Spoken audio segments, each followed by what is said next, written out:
Hi, and welcome to another episode of Dear Rach and Soph. I'm Rachael Johns, and I'm here with the fabulous. Sophie Green. Hello, everyone. If you haven't listened to us before, we are two Aussie authors who love talking about all things publishing and writing. And so here we are today, Soph. How's I've spoken to you quite recently, so anything exciting to share? Look, nothing super exciting, but what I would like to say to our listeners slash viewers, I nearly did it again. I Lures. love it how you're calling Important. them lures now. I reckon that should be a new word. Our lure, okay, our lures. Lures, I would love it. We would love it if you are on a social media platform seeing this, and that includes YouTube, which I guess is not really a social media platform, but you know what I mean. If you could A subscribe to the platform. channel that you see it on, what was that? A platform. A platform, that's right.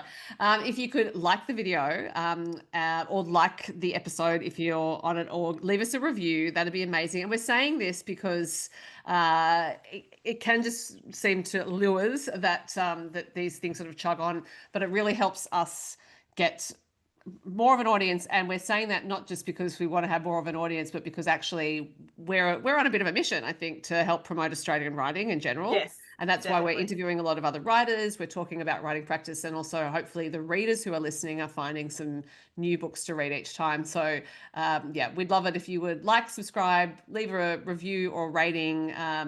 If you want to say something mean about us, that's fine, because it's great for the algorithm to have the comments. So go for it. Like I'm anything's good for scared the now. algorithm. It's one thing getting bad reviews for a book, but getting bad reviews for it, like talking in general, I don't know if I can handle that. It's all good for the algorithm, Rach. I know, but anyway. But look, we do. Some of you have left us some beautiful comments and Yeah. review, and we love that feedback. Thank you so much. And also, I mean, it's great, as you said, to write a review on a platform or rate us because then it helps the algorithm, mystery Yeah. stuff. But we've also met people face to face at events and libraries and all that sort of stuff who've come up and so thank you to those people who have come up and said they enjoy listening to us chat because Yeah. that's encourages us to keep going. That's right. And so some of you might be listening, thinking, I don't want them to keep going, because it might be a hate listen or a hate watch. Exactly. More Oh, power to you that you're I, spending I'm, your I'm, time doing I'm upset that. about your negativity today. So I'm just acknowledging that the internet is a broad church, right? okay. If you hate listening us, Yeah. yeah, have a nice day too. Totally fine. I'm really happy to have your attention for the amount of time that you hate listening or Yeah, hate watching. thanks. For those of you Right. who have come up to us IRL and said that you listen and that you really enjoy it, that's like, honestly, it means more than we could probably express. And we're Yes. writers and we don't Yes. have the And words for please it. don't come up to us IRL and say you don't like it because I love it when a reader comes up, and I'm being sarcastic here. Like everyone's allowed to have their own opinions of books. We've talked about reviews and stuff on the podcast before.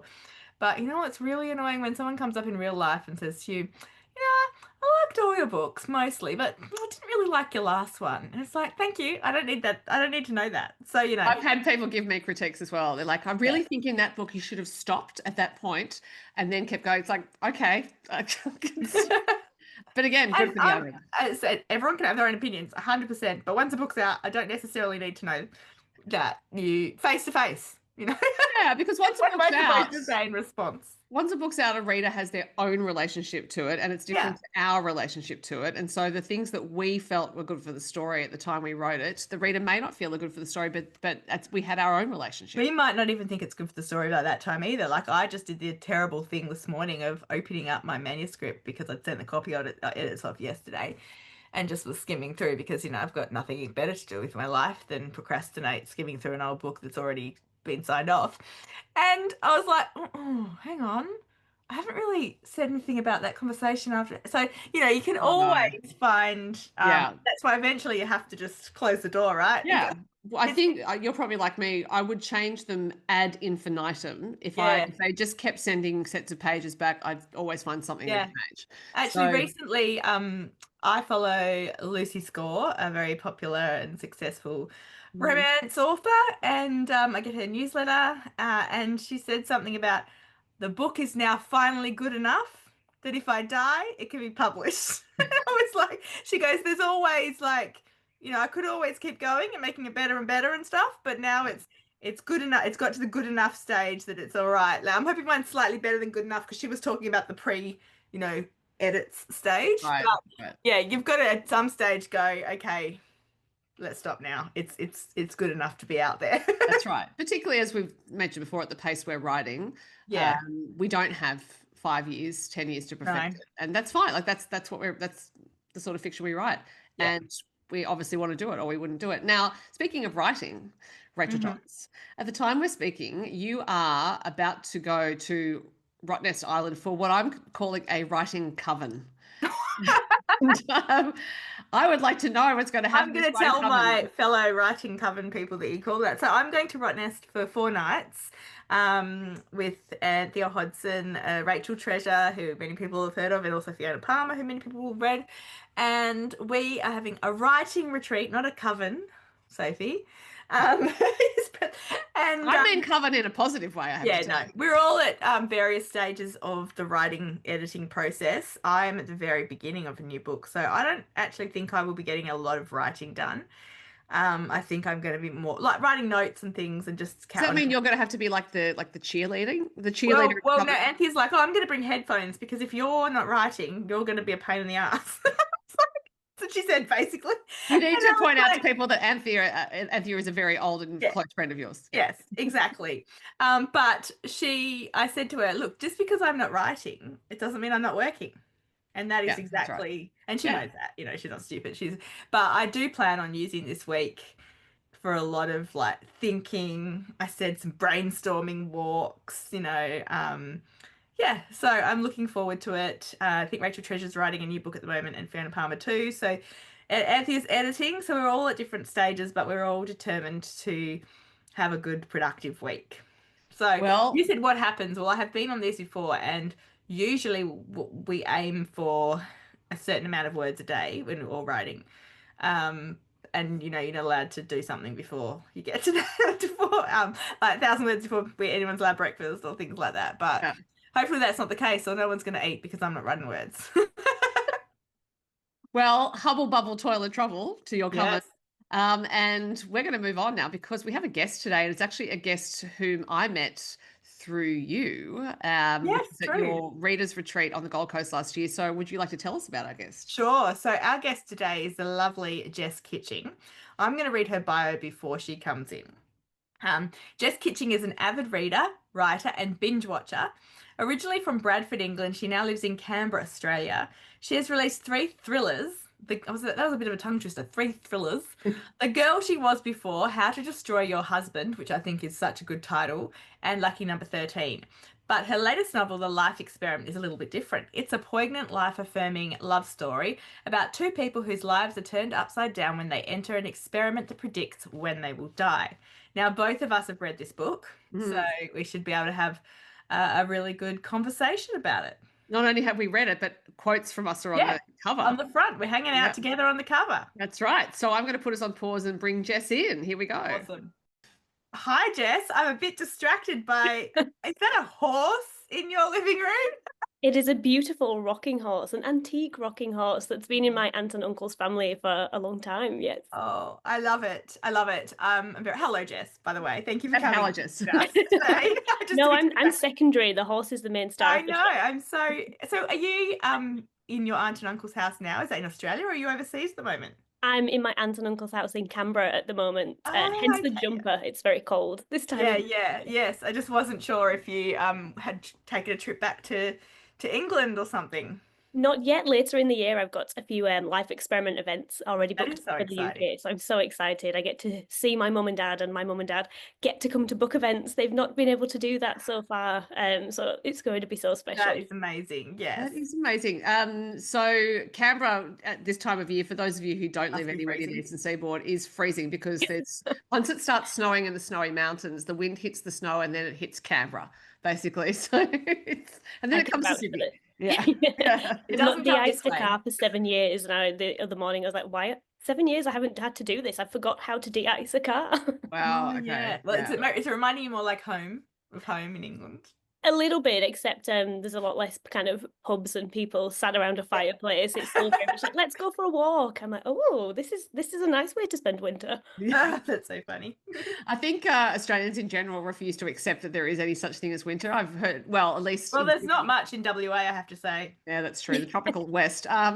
But I've heard people from Melbourne say, like, why is Sydney so much colder than Melbourne? I think it's our buildings are not constructed. And my theory is that everyone just went, it's never going to be cold here. Like, just don't. Yeah. That's what I did. I moved here and I didn't own a coat until this year. For 7 years, I've refused to wear a coat or carry an umbrella. If it rains, I'm like, I will just get caught in the rain. And then That's pretty much my and I did get caught last week because it did rain ridiculous. Anyway, we're not here to talk about the weather, are we? No, we're not. We're here to talk about Jess because now, Jess, you've already flagged that you have life experiment events in the UK later this year because the life experiment is your next novel and it's obviously being published overseas. So before we ask you questions about it, please tell us when it's being published overseas and because it's about to be out here. Yes, so it's coming out in Australia. I have an ARC cover here, an ARC copy. It's coming out in Australia on the 29th of July, and I get to do some really cool events for about 2 weeks afterwards. So I'll be heading to Sydney and to Melbourne and doing some events in Canberra. And then in the UK, it comes out on the 18th of September. So I'll be flying out a few days afterwards, and there are a few festivals and things booked in. So I'm just so excited. That's cool and nice time to be in the UK. Yeah, so I'm hoping I actually have a niece and nephew that's going to be born in November, and then there's Christmas. I'm hoping I can stay for a good amount of time and actually be there for these big life events. Oh wow, that would be great. Yeah. Yeah. Well, I also think that really ties in nicely to the book because the book well, we'll start talking about the book, which has a unique premise, shall we say? And it's one of those things where I don't want to give away too much about the story, but I think the premise is in the blurb anyway. So it has pretty close in the beginning, isn't it? Yeah. Please tell us how you came up with it because it is so unique. It's actually hopefully not too long a story. I apologize in advance. Okay. But I started writing a life experiment in 2020, kind of in the middle of COVID, where, like everybody else, I had to stop and focus and actually, think about everything in my life and how I got to where I was. And so I was writing thrillers, but then I used to call the life experiment my antidote to thrillers because it was, I say, lighter in some ways. It definitely still verges on some more emotional kind of ideals, but it actually kind of all came about from losing a friend to cancer in my early 20s. And I remember talking to my friend James for years about, I wanted to move to Australia and write books. And I always said this, and every month I put money away and saved to go, but I actually had made no steps to physically do it. And then when he passed away, I was just so shocked because I obviously knew people got sick and I knew that kind of was part of life, but just to have someone so young and someone you'd talked about all these things with and shared dreams with, it just shook everything, literally everything in my life. So about a year later I moved to Australia, and I describe it as running through time as if seconds were on fire and they'd burn me if I stood still. I just kept going relentlessly and being like, I will make writing happen. I will do this. I will throw myself into meeting people. But then when COVID happened, I actually just stopped for the first time in years and thought about the friend that had been pivotal for like most of my, late teens and early 20s. And just how that loss just shaped me as a person and how actually in a morbid way, life and death kind of run alongside each other. But also there's a beauty in that, the fact that, they are so close and that for wherever you feel that great sadness, it just means that there was a great love.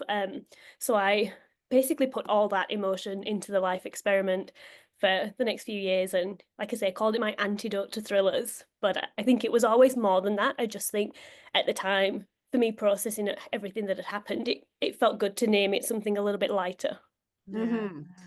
I mean, that is all very much that emotion and the sense of it being a big story are all very much in there. And so part of what I thought was so great about it was that, on one level, it's a story of two characters, Layla and Angus, who unbeknownst to them are having a similar experience, even though they happen to know each other. They don't necessarily talk about, and again, I'm trying not to give away spoilers, but they're both engaged in the life experiment, shall we say. Let's do the shorthand. But I had such a sense when reading it that it was about what matters in life, that it is about love and loneliness and purpose and the future and what the future means and how you interpret it depending on what you know about yourself. And obviously you talking about your friend James, he would have had such a different sense of the future, and obviously you've considered that in writing this novel.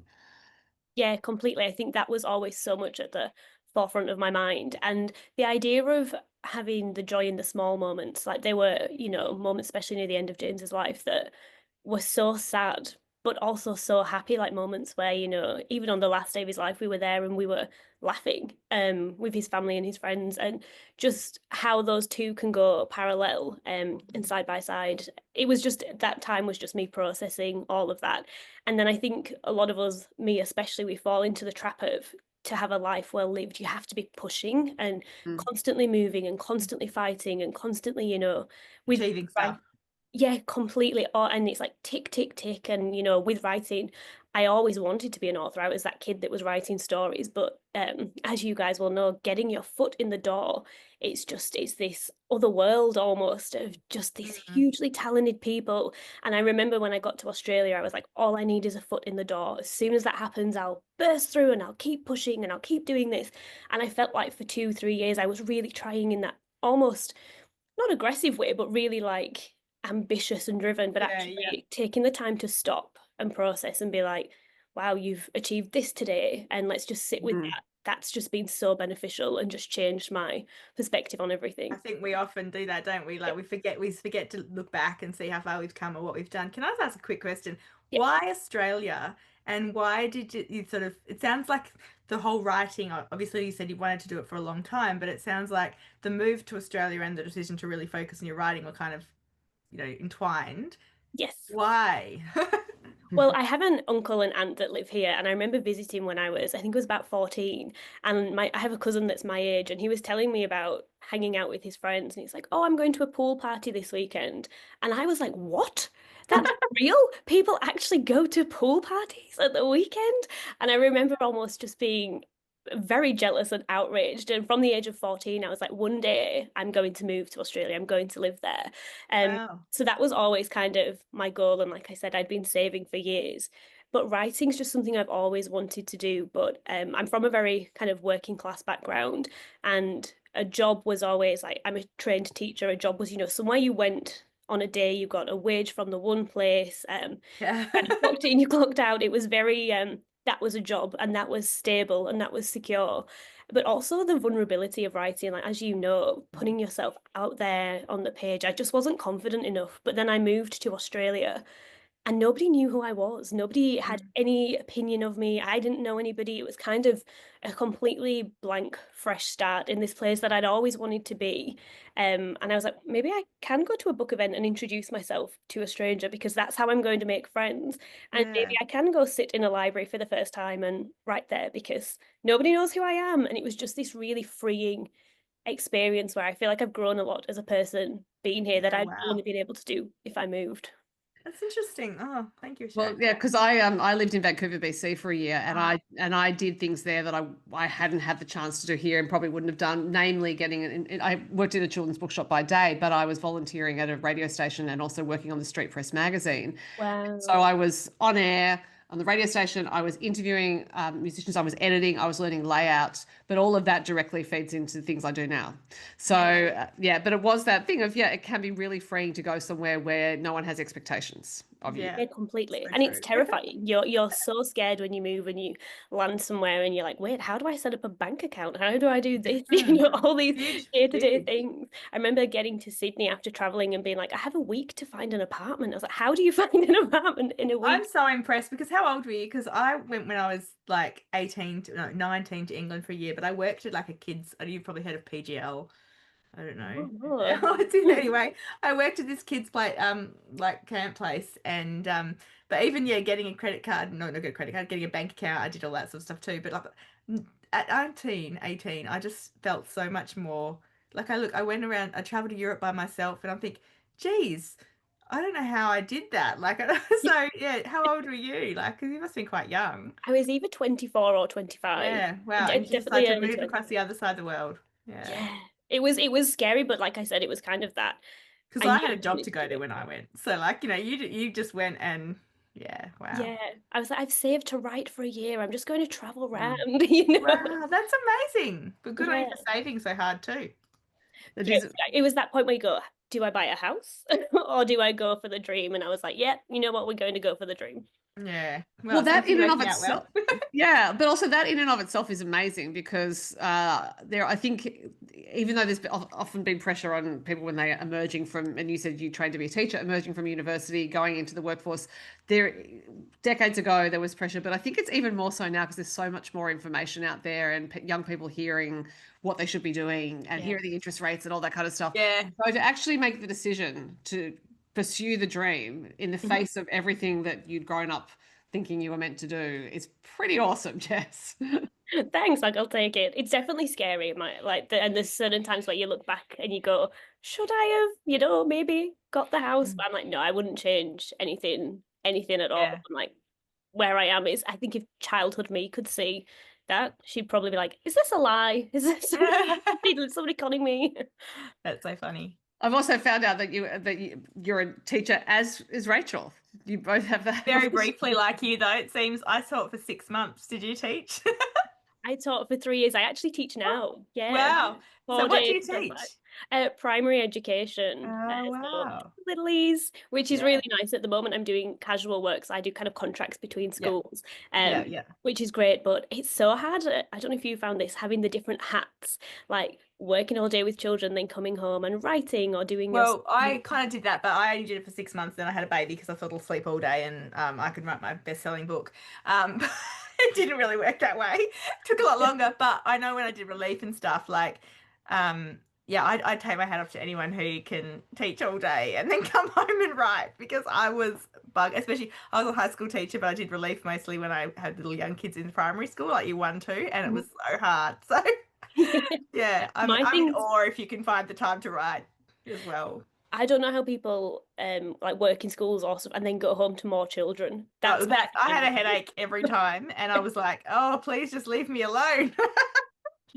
Like, I absolutely love my job and it's so fun, and I love having the two sides of yourself, and the creative side, that more nurturing. It's beautiful, but yeah, at the end of the day, it's quite nice to sit with a laptop.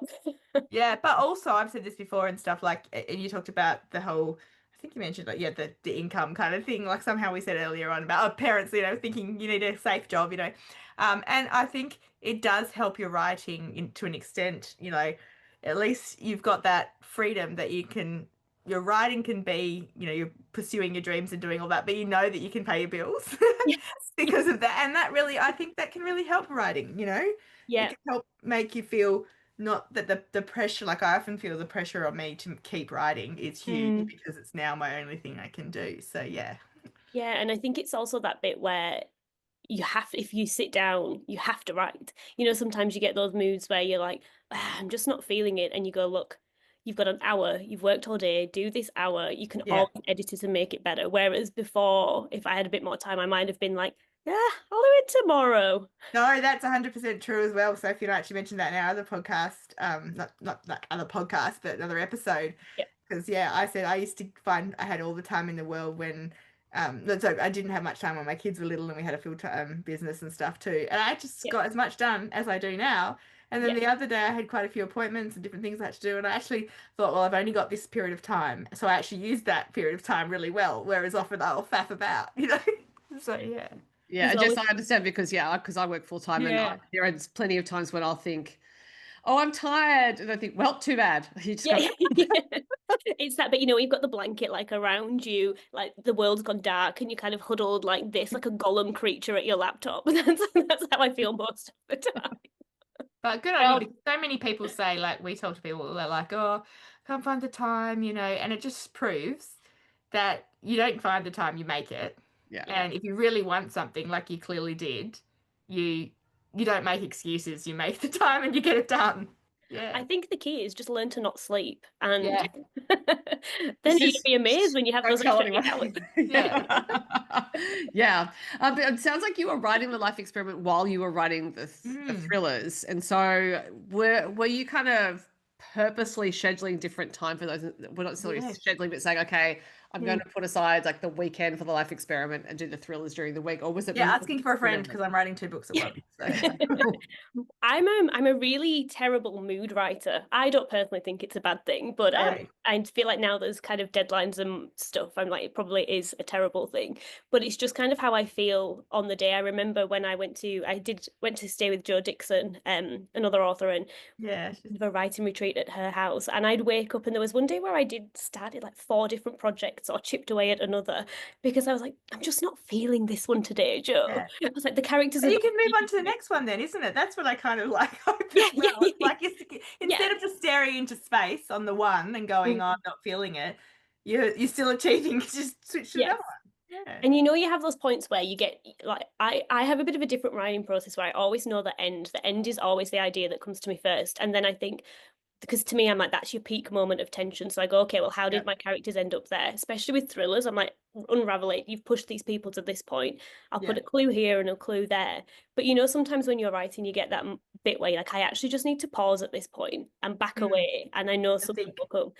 So then you kind of freeze that part of your brain and let that mull over while you're then focusing on the other one, and I just find the ping pong between the two really helps. I'm so glad we're having this conversation because we had the topic down that we'd love to talk to someone about, writing more than one book at once.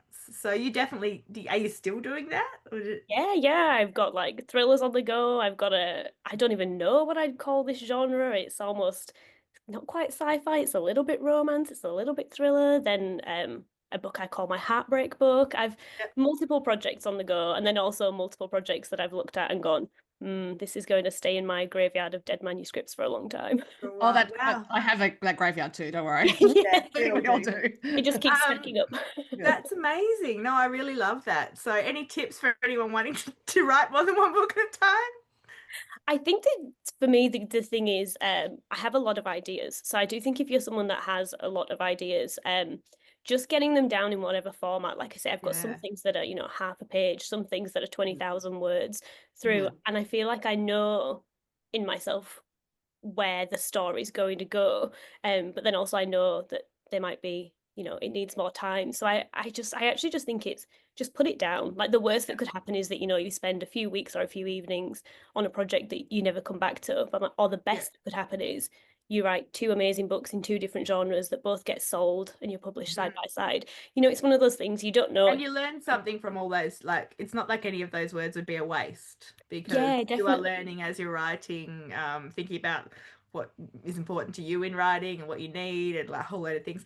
Are you obviously going to continue the path of thrillers and romance, general fiction, women? You want to do both? Because obviously I do both, not both thrillers and stuff, but I do 2 types and am adding a third kind of thing with more of a crime element, and it's sometimes hard for branding. But I think it's also good, similar to you, in terms of while I haven't done 2 books at once, I move often between the 2, and it kind of feels like keeps me a bit fresh, and but yeah, so you're hoping to do both?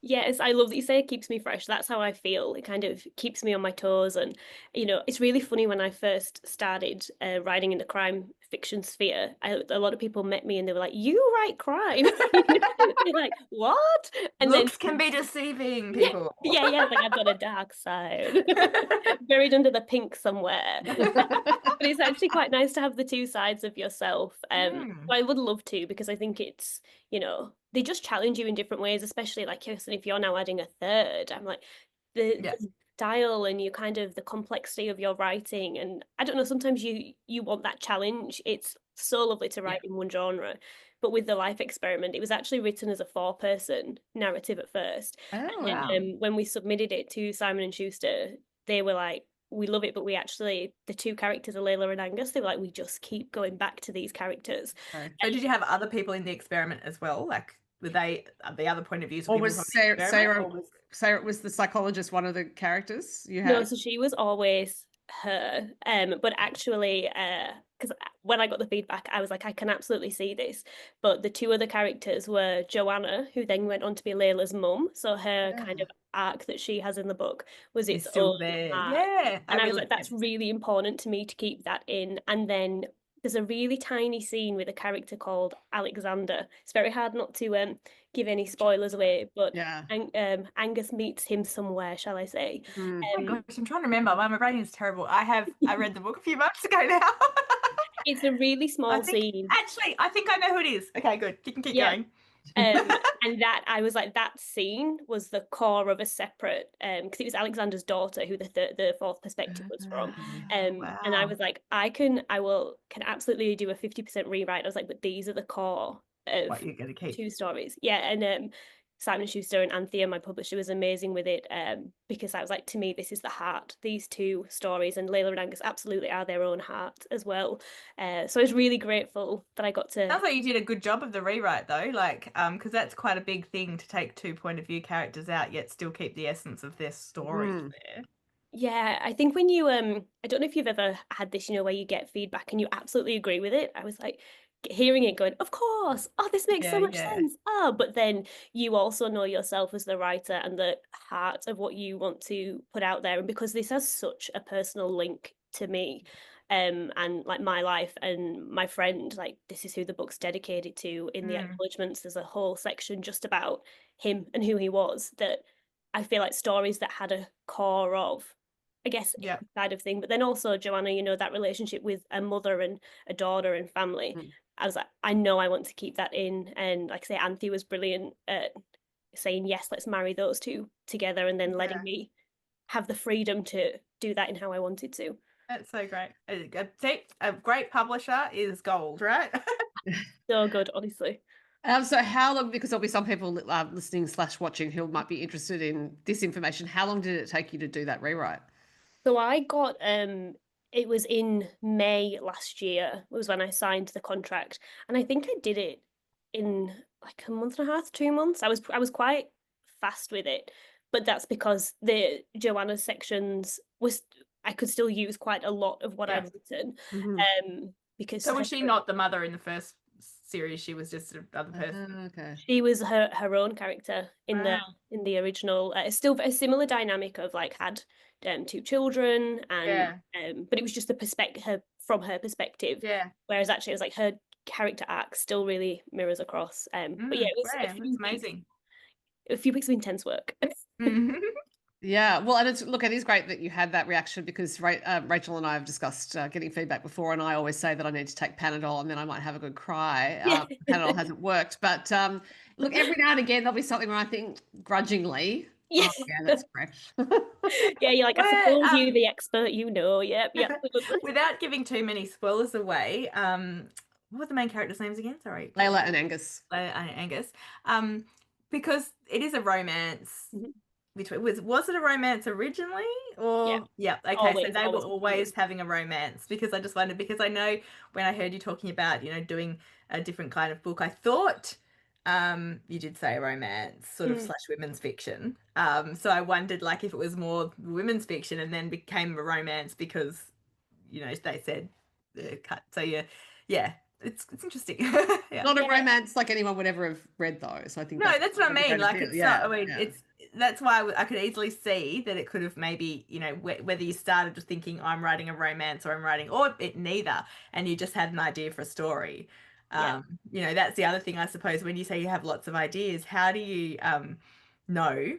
Okay, this idea. I mean, it sounds stupid because this idea is a thriller. This idea is a romance. It's like, but and obviously if someone's dying or stalking someone, it's probably but it's not always that clear cut. I feel like you get an idea, maybe you want to write about a certain issue or different stuff. Mm. How do you always kind of know where it's going to fit in your genres, or do you sometimes have to play around? I feel like I always have a really clear idea of the story. Like I say, the end, I always know the end. The last chapter of the life experiment is actually what I knew before, and I knew I wanted the hook of. Because at that time in my life in COVID, when I felt really lost, I was like, if you could find out, when it was going to Mm. end, when your life would be over, and in some cases, how would that change you? Because, I was on the other side of the world in a lockdown. I couldn't fly home. My partner at the time, his dad had had a stroke. We couldn't go and visit. There was just all these things that you go, what is it that's important? Am I on the right? Yeah. Like this decision to move to Australia. My niece was born in COVID. I didn't get to meet her until she was almost 1. And there's just all these parts where I knew I was questioning myself that much on those things Mhm. that to put that into a book, it was almost therapeutic. But I think that is how if I look back at my writing catalogue, everything's always had either a theme that I'm really interested in or something that I'm going through in that Yeah, time. kind of, yeah, using it as not as therapy, but explore your own feelings about something. It's funny Yeah, because without giving spoilers away too, my next book, The Lucky Sisters, has quite similar themes. And it just always amazes me. And I've seen there's other books like Leon Moriarty's book that came out where predicting time of death, you know. Mhm. And I know that Michael Thompson's just released a book that's a doctor has the ability to know when everyone is going to die. And I just always think it's fascinating that these things sort of come into the zeitgeist and Yeah. end up like being around, out around the same time. It's like everyone's suddenly thinking about a certain thing, or did we all see an article something subconsciously? But all the books, like I've read yours and I've read Leanne's, and I must admit when I first heard about Leanne's before I'd heard about yours, I was like, oh no, my idea is kind of got very similar themes and the big questions, I guess, at the Yeah. core of the book, which is similar. And it's like, oh no, but I've now read Leanne's, I've read yours, and they're totally different from each Yeah. other, totally different from mine. So it just shows as well to anyone listening, if you ever think, oh, I've got this idea, but someone's written it similar, or someone, your story will be totally different. Yeah, Because I yeah. think it's how you react to either, yeah, like the big questions or a time in your life. Because I remember, it was, I first heard about Leanne Moriarty's book in like November, and I'd done my rewriting this, and someone said it, and I was like, wait, what? Yeah, I know. When Don't did this worry. I was just happen? about to start, but I'd had the idea for a few years, but then other ideas had to be pushed forward. And I was like, oh no, maybe I can't write it now. But then I calmed myself down and went, you know, it's I good think enough. it's because they're just big topics. Do you know what I mean? They're Yeah. like there's something that we all It's true, face. life and death, right? Yeah, yeah. Life, Well, death, and everything in between. And yeah, they're look, really in every book. Let's I face won't it. be writing about it because I am someone who had hours left at one Yeah. point in an emergency ward in 2011, and so I can assure you that it is you do the Question things. focus narrows very quickly, and you do Yeah. like you really do sharpen everything sharpens, and you have to confront whether you've made the right decisions in your life up to that point. So then I like obviously I'm still here, but it Yeah. was a matter of hours and it could have all been over. And I did remember thinking, all right, I have organized everything fine. Like I have no Yeah, yeah. regrets So here. you felt okay, like you I didn't felt feel okay, but regret. I had purposely lived, thanks to my yoga practice, I had purposely lived Mm. in a certain way up to that Yeah. point. But just when I read The Life Experiment, I did recognize a lot of Mm. those sorts of strands of thought. It's like it is, I think what your book may well prompt people to think about that and consider Mhm. whether they are living in a way that means that if they happen to be given a date, and They wouldn't we're be. not going to say whether Layla or Angus have short or long expectations, but if you're given a particular time, would your focus narrow? Would you Yeah. actually be trying to make sure you're living the best way you can? Yeah. Can I just say, without giving spoilers away if possible, that I loved the choices you made in terms of Mm. death times. It was interesting. Yeah. Yeah. Because I feel like, everybody, when you talk about it, everybody's like, oh, imagine if you only found out you had a short time. But I'm also like, but also a long time is equally as scary. Yeah, yes. When I lost my friend, I remember very clearly thinking, in the least cheesy way, I was like, there will always be more in my life that I want to do. And there will Yeah. always be more, more places that I've not been to or this. But I'm like, Mm, with the time I have and the resources available at my fingertips and the the priorities kind of thing. options, yeah, have I picked the choices that I know is where I need to Yeah. be or that I feel is best for me? And that if it ended right now, would I, like you were saying, Sophie, would I be okay? Would I go, okay, so I've never gone to Japan or I've never visited Canada, but Yeah. one day I might, but right now, with everything I know, Mm. am I at peace with that? And that's kind of been my guiding thing for the last few years. But then I do remember a time in my life where, yeah, the idea of a really long life was equally as scary as the idea of a really short life. Yeah, that's what I found really interesting. It's that whole the long, like that part was very fresh and unique because I think a lot of these places do focus, although I guess in Liam Moriarty's book too, I don't know if you've read that one, but there were No, people not who, yet, no. were told they were going to live till they were 92 or whatever, but yeah, I never really, I thought about it more in yours, I have to say. And it was really poignant, yeah, to think, having a short amount of time is one thing, but actually having a long time and making sure you do the best in that long time is Yeah. also a sort of scary prospect. I remember when I went to Simon Schuster, they took me to some bookshops to meet booksellers, which was I was like, this is so cool. Now Hello. I'm in awe. Yeah, I was like, I feel legit now. This is exciting. But we walked in and I was talking to some people in Dimmock's in Sydney. And we just had this amazing conversation about, would you join an experiment that predicts Yeah. when you die, is the kind of the question I pitched. And then one of the women kind of was saying, yeah, but if you never had to pay super because you knew you weren't going to ever be able to Oh, claim it. And I'd never thought of that, but I was like, that's genius. Yeah, because you could use all that in the I meantime, know. go do all these things. And just the angles and perspectives that from that one Everyone different people. people came at, I was like, you're making me Yeah. Yeah. No, true. That's true. I would be on holiday tomorrow. Yeah. I think just one of the things that may come up for you once this book is published is that you're likely to have people coming to you with stories, and because it is that sort of book, I think that it'll probably prompt people to tell you things that they might otherwise not. So I think it's going to be such a heartfelt time for you, and possibly challenging actually when people in two hemispheres are telling you things, but it will be an honor.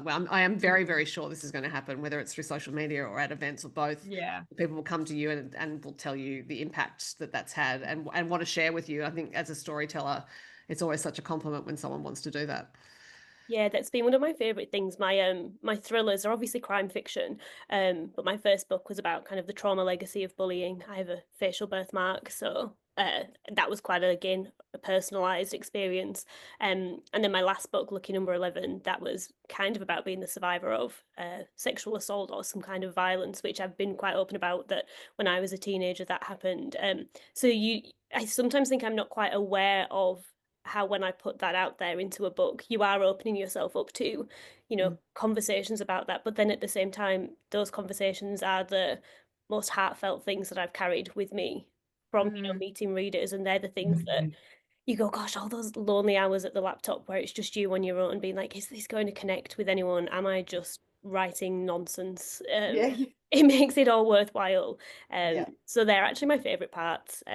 I'm looking forward to the tour, but I definitely think I'll need a few days afterwards to breathe, I think. Well, any tour, I think you do. Like, it's it's exciting and it's enjoyable, but it's full on. You're being, on a lot of the time. Yeah.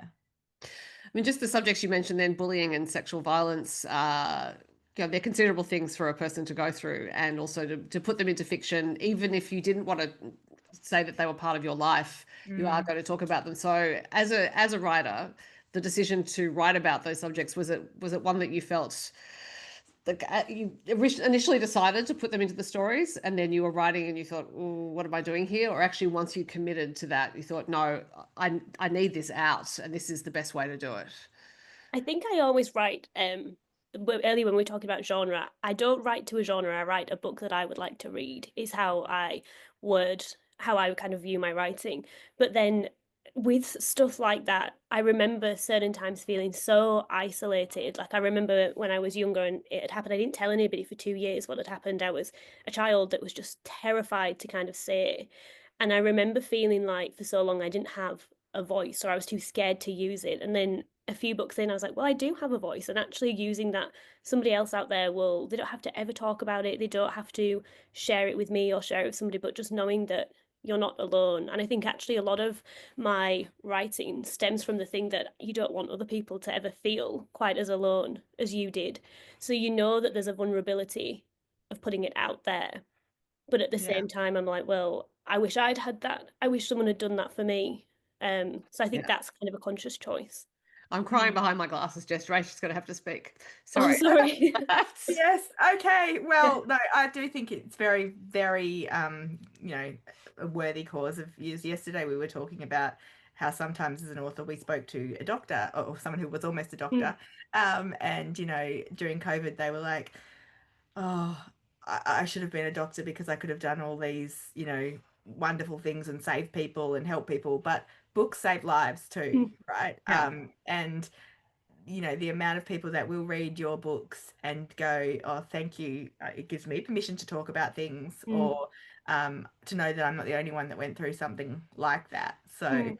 you know, I think, yeah, it's a wonderful thing that you feel you open enough to put that on the page, and it's a vulnerability for you as well. But yeah, thank you. I think there will be lots of people thanking you and enjoying the books as well. And you know, Yeah, because And like they're yeah, happy to, I promise. yeah, yeah, they yeah, are. They and are. look, I'm just crying because I just think it's extraordinary. I think what you just said is extraordinary and moving. Is why I'm crying, because I also, you know, I am a reader as well. So, in reading your story, I think it's, you know, I acknowledge the power of, I acknowledge the power of a life experiment, and also I really liked the structure you had. And again, this is not giving away anything to say there's a structure in the book where you use questionnaires, Yeah. Yeah, and that was really interesting. that's Yeah. such an interesting way to give us almost like a third story, if that makes Yeah. sense. Like it was the Layla and there was the Layla and Angus narratives, but then these questionnaires that they were filling in gave us almost a remote perspective on what was happening.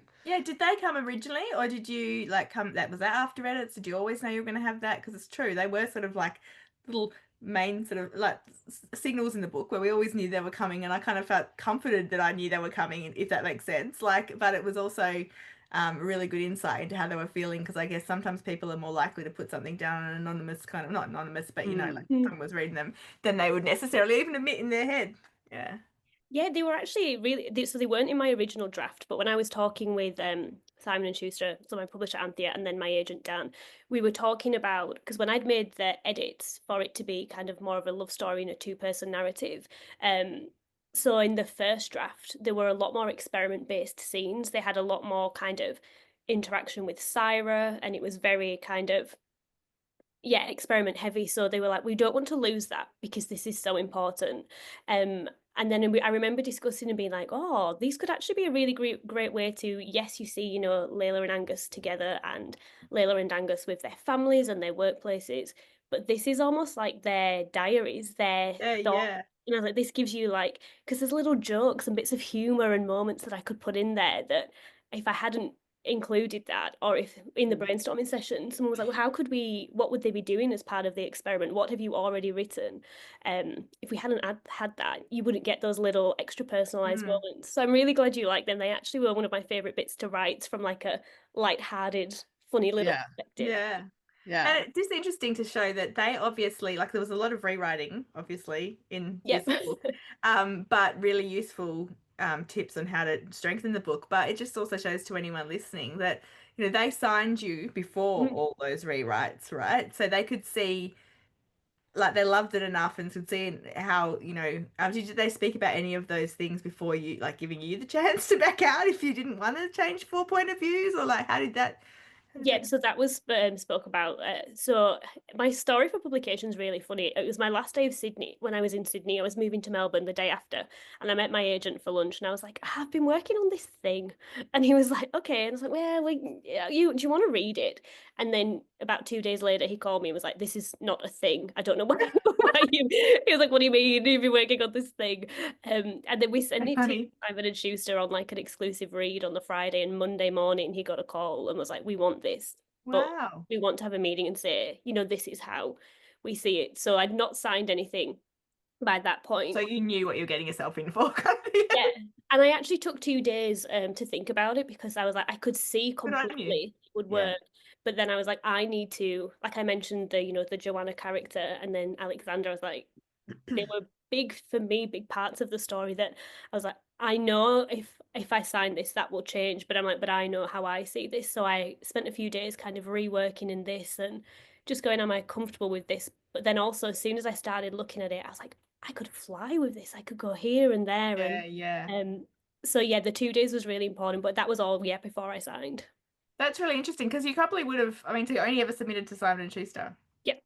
Yeah, and so that's really interesting, isn't it? Because, like, you know, it could have been a different book if the if you decided Look, I'm not doing it. I always think about that though. Like whoever we edit with, like whoever you send a book to, Yeah. or even just the day you write, I feel like, if you stop at one scene and then, if you'd kept going that day, it could have become a completely different book to if you, picked up the next day. But yeah, that's really interesting. You obviously have the gut feeling that it was the right move for your book and for you. Yeah, it's so cheesy. I'm very like gut led with No, anything. Like, I completely That's agree not with that. cheesy. That's I smart. And you know what? In some ways, in this business, you don't have a lot more than your gut necessarily because logic doesn't always work. Because I don't know if I'm explaining myself right, but the business is so like there's so many different variables that you can't control in that. So if you think too logically about it, you might talk yourself out of things. But I think I believe in the gut for this a lot. yeah, Yeah. yeah. And for so long, I don't know if you've ever felt like this, especially when I was younger and before I moved to Australia, and even to be fair, part of living here, I didn't trust myself. And I think it comes with confidence. I didn't trust Mm, myself enough to listen to that. And I was always, I think I want to do this. And this last year, I've been quite open about it. I've gone through a really shocking, horrific breakup that mm. makes you doubt all those things about yourself. But as soon as you Yeah. actually tap into that bit of you that is your gut and is the bit of you that's saying do this, it is incredible when you just listen to it and you go, I knew this all along. Like, you can Yeah. see my answer and I've known it all along. That's Yeah. amazing. Yeah. Now, your agent, Dan, is my former colleague. Yes, yeah. And he's so Uh, great. I'm like, go Dan. yeah, still miss him. But no, look, I'm thrilled that he's doing so well as an agent because he obviously has. He was great as a sales director. He's the former Ashet sales director, and he certainly knows what he's talking about with fiction. Clearly with you, Yeah. but I also know he has a really good list. So I spoke to him recently, so I won't ask you to say hi, but just he knows that I still miss him. Hey Dan, if you're listening, hello Yeah. from all of us. We love you, Dan. And look, he was also instrumental in my writing Yes. because I was working in house and I had written quite a few other things, but it was just something he said that prompted me to start the book that became Fairvale. So Mm. yeah, so there you go. Both Dan instrumental in both of our writing. Dan's the one that going to people. It's not a thing. You're actually doing something good here. Keep going. Yeah. Yeah, that's Yeah, and it's yeah, he's great. He's great. Look, his ears will be burning anyway. So, so it sounds. So I have a feeling that when you announced the Life Experiment going to Simon Schuster, that it was a 2-book deal, or am I misremembering that? No, just the one. Just Just the the one. one. Okay. Mhm. Well, she's Anthea, just if you're listening, manifesting. Yeah. yeah. Right. Well, Anthea, if she's listening. What are you writing at the moment? Or is it just too Um, much with work and promotion and I'm more, you're very aware. I'm like, I'm not sure how much I can say. So I yeah. will, in a very poorly, thinly veiled way, say thriller writing is not over for me. But also, the thing I'm working on, or the thing that I feel is ready to go out. I mentioned obviously earlier that I've had a bit of a heartbreak this year, but I've Yeah, tried. you said the Heartbreak Project or the Heartbreak. The heartbreak Yeah, that's a project. good title, the Heartbreak Project. Yeah. Yeah. Well, Yeah, and and it literally, also works with the Life Experiment. Oh, true. oh my gosh, maybe yeah, I've just got like a theme of just projects and that workaholic nature of Projects, me. experiments, what else could there Well, be? because I think part of what I was going to ask you about, and Recipes? before I forget, I will ask you, is because as an author, when you're switching between genres, sometimes you might have an agent, for example, saying, no, you can't do that. You have to stick with one. Mm. So was there any hesitation for you in moving from thriller to the Life Experiment and then thinking, well, actually, I don't want to be constrained to, like, I don't want to feel like I can't switch back and forth. I want to keep Yeah. doing both of these. I've been very open from the start with Dan. Like I love writing thrillers. I think they're just obviously they're dark stories, but there's a funness to them that you're putting twists and a clue that you as the author are like, haha, it's not really them. You know what I mean? There's like a joy when you're writing them. So I from the start did say I don't want to let that side go, but also I think for me the big question was a pen name. I was like, do I write under a different name as Mm, a romance author? Yeah. Do I? Because obviously they like chalk and cheese kind of yeah. even the And you covers when I decided not first saw to, them. obviously. Yeah, yeah, yeah. I was like, hey, Kitchen's a unique surname. I've gotta keep with I it. reckon it's the right thing because, like, as someone who not writes yet, but who's so far has been Mm. women's fiction and romance, so they're still in the same kind of realm. But I do think did the whole having to manage 2 websites, 2 social Oh, media platforms, but also readers are not dumb, right? I've said this before on here. They can tell from the cover, they can tell from the blurb. If they follow you, read your newsletter or watch you, they know, they know. And if they don't like thrillers, they just won't read the thriller. If they don't like real romance, they won't read my. I would say though, readers, don't always, judge a book by its cover or the genre, because if you like an author in one area, that's right. it's very likely that you will also like their other genres, because it's so much about voice and how they write characters and things like that. So but I think it's so much easier to have one name. Right. But my thing was like, I remember seeing the Life Experiment cover, and obviously all my other covers are like quite dark and this, and I remember being, it's pink. I was like, oh, it's so pretty, which is nice. But then also like, sometimes I think, should I have used a fake name? Like Beyonce has Sasha Fierce. I'm like, oh, did I have really invented some like real brilliant kind of confident alter ego that I could just strut on a stage with, or book launch? We talked about Minnie Dark does that. She has a different name for different genres, and like she really gets in the head of that. Actually, when I signed with Mercedes for this crime romance, whatever we're going to do, only written 10,000 words, we'll see how it goes.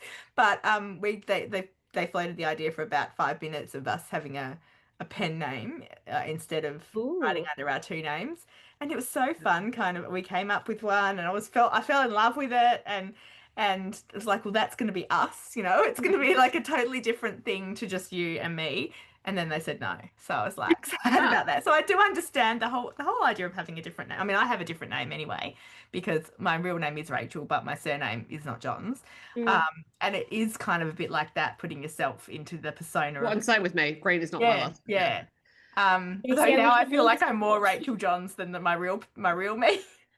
Well, and Rachel, you were wondering the other day, Minnie Dark's real name is Danielle Wood. That's right. I forgot it. And while you've been talking, I've been actually Googling the Heartbreak Project to see if there's a book by that name, and there looks to be an anthology by that name. Okay. Have you, not that you have to tell us, but have you already got a title for your project and you're working? Yes. Yeah. So like, I don't know how much I can say, or should. No, that's fine. You don't have to say. I just want to know if you have a title. We've already decided it's called the Heartbreak Project, so it's up to you. Yeah, I'm literally thinking of my title, going like, I like it, but maybe this is actually better. I was like, it does seem to the Life Experiment. Oh, you can tell us off air. Well, actually, I'm looking at it. We have had you talking for a really long time, Jess, so we should probably let you go. It's me. I'm a chatter. I'm so sorry. Do not apologize. And as Rachel knows, I do not allow women to say sorry for things unless they've kicked me in the head. Like, you're here to chat. We love having you chat. In fact, I'm sure there'll be more to chat about in the future because you're writing other books. Yes. But we will wrap it up there, because I would also like to use this moment to encourage people to go and get the Life Experiment and come and see you at events in Australia if they happen to be near you. Thank you. And in the UK, if we've got any listeners from the UK, you'll be there soon. Yeah. No, thanks so much, Jess, for your time. No, thank you. And thank you to everyone for listening too. Rachel, Jess is just as lovely as she was on the Gold Coast. I think I expected her to be different, but I think I have a girl crush on her. She's so sweet. She's delightful, and also just that spirit of writing, creating. I was gonna say, continuing is how it just. My words are not good, but like I just feel like when you hear all that she's done, like, and just got on with it, because I'm going to write a book. I'm just going to do it. I'm working full time as a teacher, which is not an easy feat to do. And she's written through heartbreak. She is just one of those people that shows, like, if you want something and you pursue it, then you can achieve. But so many people just think about writing and think they want to do it. But yeah, it's a really good reminder that you've just got to go for it.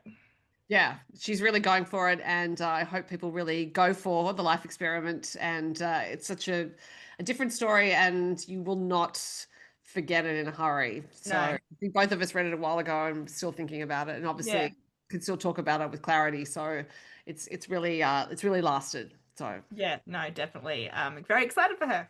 Yeah. Well, Rach, I'll see you next time. See you then. Bye.